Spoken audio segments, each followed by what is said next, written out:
Bapak Ibu semuanya udah pernah meminjam belum? Meminjam uang belum? Sudah. Dari Bu Hani pernah minjam uang di mana? Ya, di bank. Di bank. Waktu itu meminjam karena apa? Karena untuk membeli motor. Oh, beli motor. Iya. Nah, itu untuk membeli motor untuk kegunaannya apa? Karena untuk berangkat sekolah. Karena ke sekolah itu membutuhkan jarak yang cukup jauh.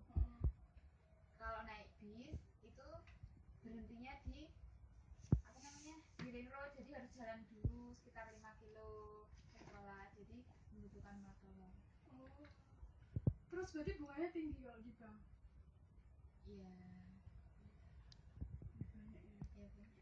Oh iya, tapi itu kan pinjamnya karena kebutuhan ya? Iya. Terus kalau Bu Yanti pernah pinjam di mana? Oh, pernah di simpan pinjam arisan. Oh, simpan pinjam arisan. Terus udah dilunasin belum? Alhamdulillah.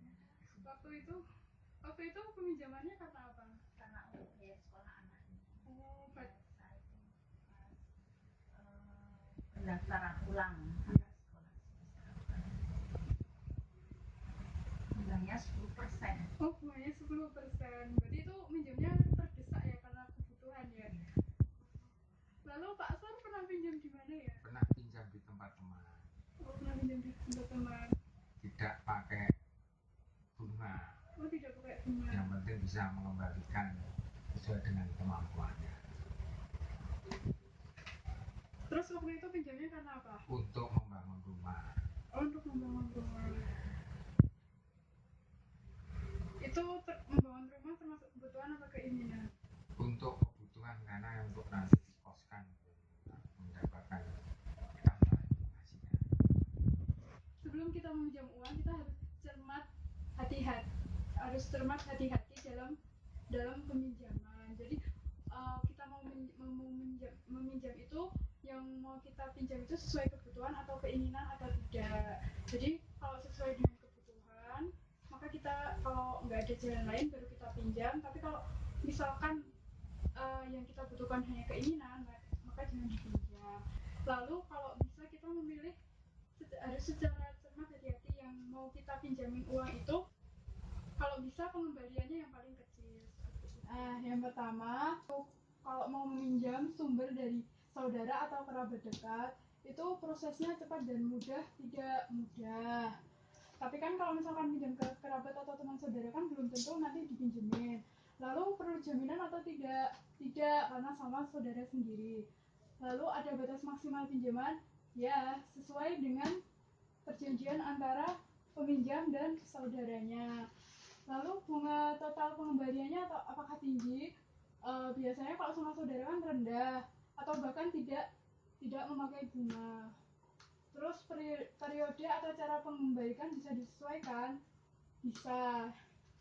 Jadi kalau misalkan belum bisa bayar, bisa ngomong ke saudaranya. Lalu yang kedua, sumber kedua adalah rentenir atau bank keliling. Gimana itu proses cepatnya, gimana? Mudah tidak? Mudah. Lalu perlu jaminan? Tidak. Ada batas maksimal pinjaman? Tidak. Bunga atau total pengembalian tinggi gimana biasanya? Tinggi sekali. Terus periode atau cara pengembalian bisa disesuaikan? Tidak, harus sesuai dengan ketentuannya. Jadi kalau misalkan ke rentenir atau bank keliling itu, kalau misalkan di desa itu kan biasanya semakin dia nggak membayar, berarti semakin tambah bunganya.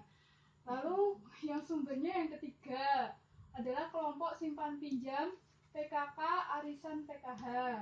Proses cepat dan mudah. Tadi seperti kayak Bu Yanti ya. Lalu perlu jaminan tidak? Tidak. Ada batas maksimal pinjaman? Ya, ada. Biasanya 2 kali pengembalian. Lalu bunga total atau pengembaliannya tinggi tidak? Cenderung rendah. Tadi 10% ya. Terus periode atau cara pengembalian bisa disesuaikan? Tidak. Soalnya sudah ditentukan dari kelompok dengan anggotanya. Terus yang keempat adalah sumbernya dari koperasi simpan pinjam. Dari koperasi simpan pinjam itu prosesnya cepat dan mudah, cenderung rumit soalnya biasanya mengisi data-data dulu, melengkapi dokumen dan sebagainya. Terus perlu jaminan, perlu, umumnya biasanya kendaraan bermotor, sertifikat BPKB, sertifikat tanah kayak gitu. Terus ada maksimal peminjaman, ya soalnya biasanya tentukan dengan koperasi ini dan anggotanya. Terus bunga atau total pengembaliannya tinggi, cenderung rendah. Lalu periode atau pengembalian bisa disesuaikan, tidak harus, soalnya sudah ditentukan koperasi dengan anggotanya. Terus biasanya kalau koperasi simpan pinjam ini biasanya yang mau pinjam harus sudah menjadi anggota, harus sudah menyimpan dulu untuk besok kalau mau pinjam berarti boleh. Simpanannya itu juga jadi jaminan seperti itu. Nomor 5 adalah bank pasar. Bank itu tadi kayak Bu Hani ya, prosesnya cepat dan mudah, rumit soalnya biasanya ada dokumen, terus nanti melengkapi dokumen, terus masih nanti dinilai layak atau tidak mendapatkan pinjaman. Terus perlu jaminan, perlu, seperti koperasi simpan pinjam biasanya umumnya BPKB, sertifikat tanah dan sebagainya. Lalu ada batas maksimal pinjaman, ya biasanya sudah ditentukan. Terus bunga atau total pengembalian tinggi, cenderung tinggi. Lalu periode atau cara pengembalian bisa disesuaikan, tidak, soalnya sudah ada ketentuannya. Di sini ada pertanyaan? Belum. Oh belum. Gitu. Jelas.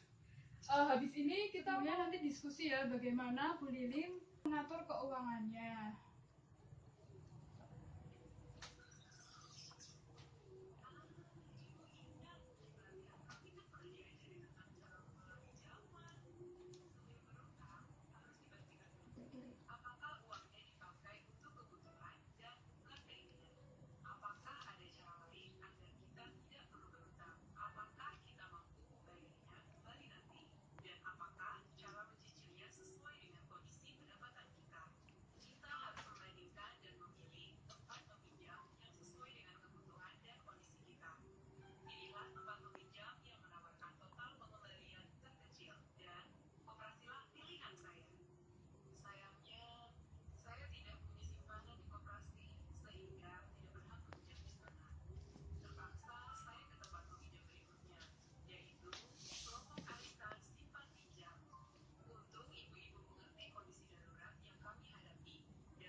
Selesai. Tadi gimana Bapak Ibu-ibu?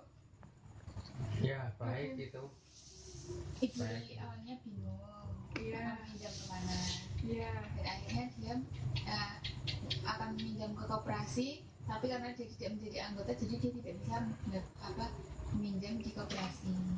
Dan akhirnya dia meminjam di arisan. Kesimpulannya apa? Kesimpulannya berarti orang menabung itu lebih baik daripada meminjam. Oh, orang menabung lebih baik dari meminjam. Oh ya, seperti itu ya. Sedikit menabung itu semakin banyak yang bisa untuk menanggulangi kebutuhan yang mendesak, bisa dipenuhi. Oh iya, benar sekali. Jadi inti dari sesi ini kita tuh perlu cermat sebelum meminjam. Cermat sebelum meminjam itu disesuaikan dengan kebutuhan. Lalu menabung, kalau bisa diusahakan menabung sedikit-sedikit. Setiap ada pendapatan kalau bisa menabung. Seperti itu. Terima kasih kepada bapak-bapak, ibu-ibu yang telah hadir. Mohon maaf kalau banyak kesalahan. Semua untuk sesi ini mohon diterapkan di rumah ya. Ya.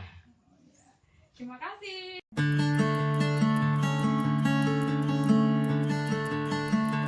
Stumbled round the block 1,000 times. You missed every call that I had tried, so now I'm giving up.